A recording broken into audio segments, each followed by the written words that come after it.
मित्रांनो नमस्कार, कशात मजेत ना? बघा एक प्रश्न तुमच्यासाठी घेऊन आलोय. प्रश्न काय म्हणतो आपण बघूया.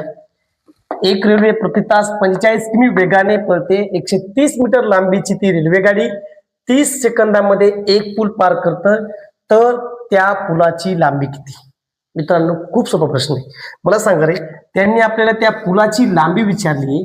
आता पुलाची लांबी म्हटलं की ते अंतर असतं. मग मला सांगा, आता इथे अंतर बरोबर वेळ गुणिले वेग हे सूत्र सर्वांना माहिती आहे. आता इथं अंतर म्हणजे काय असतं माहिती आहे का? एकूण अंतर म्हणजे मित्रांनो त्या रेल्वेची लांबी प्लस पुलाची लांबी असते, हे असतं एकूण अंतर. आता मला सांगा, रेल्वेची लांबी किती दिली आहे? 130 मीटर. मग हे 130 प्लस पुलाची लांबी आपल्याला माहित नाही, तिला आपण एक्स म्हणूया. एक्स बरोबर वेळ दिलाय आपल्याला 30 सेकंद. 30 सेकंद गुणाकारामध्ये वेग दिला मित्रांनो आपल्याला 45 किमी प्रति तास, किलोमीटर पर आवर मध्ये वेग दिलाय. आता मला सांगा इथं गंमत काय माहितीये का? आता गंमत अशी आहे, 130 मीटर म्हणजे मीटर मध्ये याची लांबी दिली आपल्याला कशाची? रेल्वेची.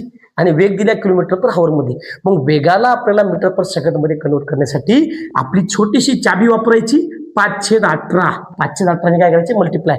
आता याची काटाकाटी करून घेऊ आपण. साइन 3/18, 6×5 = 30, 3×1 = 3, 3×1 = 3, 1 उरला, 3×5 = 15, 15×5 = 75 आणि 75×5 = 375.